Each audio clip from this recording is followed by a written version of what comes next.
It's hard to keep track of the many Kanekis in Tokyo Ghoul. Just how many personalities does the tragic hero have? Kaneki has improved drastically compared to the inception of Tokyo Ghoul. Most remember his first big shift, when Kaneki's hair turned white after being tortured, and his personality changed dramatically. The transformation, however, is far from being his only one. Kaneki's outlook and actual look morph to match his new standard with each big event in the tragic hero's existence. Although it is possible to further slice him, fans usually accept that there are 6 different personalities in the long-suffering Kaneki. It wouldn't be a stretch from quiet and sweet to sadistic and deranged to consider these characters entirely different from Ken's. In fact, one of them is. Here is a guide to where each Kaneki came from, how they fit into the series, and what they're like.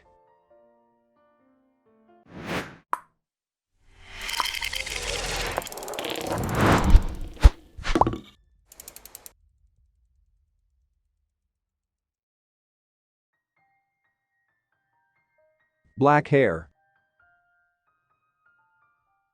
After a date goes horribly wrong, the first Kaneki is a quiet, bookish college student who becomes a half-ghoul. Fortunately, he finds a position in Antiku, a ghoul-friendly coffee shop, where he serves as a server and learns about the ghoul culture. This Kaneki, as an idealist, is extremely disturbed by an unjust world and tries to make sense of why there are ghouls at all. We learn much later in the series that this Kaneki was withholding some pre-ghoul trauma. He was constantly abused by his mother after losing his father, leading to extremely low self-esteem. Black hair Kaneki embraced the mentality that it was easier to hurt himself than to risk hurting others as a survival tactic, although this led to a vulnerability that he himself could hardly tolerate. White hair. Kaneki undergoes his most iconic change after being tortured, embracing himself as a ghoul as his hair turns white. There are a couple of hypotheses as to why his hair changed color unexpectedly. A common one is that it's due to Marie Antoinette syndrome, a disorder that connects white hair and trauma to real life. Another includes his awakening as a ghoul, raising his fictional RC cells count. Nevertheless, the change was a sign of Kaneki's change as an individual.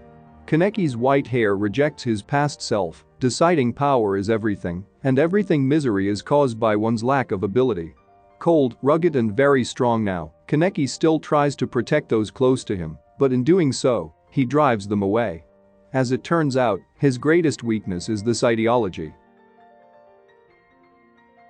Centipede. In Kaneki's half-Kakuja shape, a powerful ghoul transformation allowed by cannibalization, Centipede Kaneki emerges. In this shape, Centipede Kaneki totally loses his grip, murmuring incomprehensibly, running up walls deliriously and impaling enemies with centipede tentacles. It is a manifestation of the torment of Kaneki, referring to the centipedes which Jason would insert into his ear canal. This Kaneki was not present when Kaneki's characters gather in Tokyo Ghoul Re Chapter 141. Suggesting that it might be more of an extension of White Kaneki than its own entity. Prisoner number 240, who was present, is more or less the same, a psychotic mumbling identity formed from the traumatic experiences of Kaneki. Haze Sasaki. Haze Sasaki just isn't at all Kaneki. He is degraded to the nameless prisoner number 240 after dying at Arima's hand and revived as an amnesiac. Tortured and humiliated, he needs anything that happened to him to be forgotten. Sasaki is able to do justice as captain of the Quinks squad of the CCG, and he lives happily as the kind, caring and somewhat uncomfortable den mother of the Quinks for a brief time. Of course, the history of Kaneki comes knocking in the form of a hallucinated Kaneki boy who begs Sasaki not to erase the past. When Kaneki's memories return properly, he says, "Good night, Haze. I've had enough of dreaming," in one of the most unforgettable quotes from the series. The Black Reaper. Perhaps Kaneki's most dynamic personality is the One-Eyed King. Kaneki regains the will to live following his fight with Arima and becomes the One-Eyed King. His previous personalities merge into a full, reformed Kaneki who knows what is necessary and is ready to carry out the will of Arima. His hair turns white again, marking what for his character seems to be a good change. This is definitely an enhancement, but the old weaknesses still obstruct the tragic hero. As the tension causes him to age, he shoulders so much blame, spiraling out of control. Once again, he finally fails, cut down by Juuzou Suzuya, and transformed into the dragon Kagune monster. In a more subtle change, the visions of Kaneki inside the dragon help him make sense of himself and come to terms with the universe. He learns to rely on others and realizes that the world is not wrong, it just is.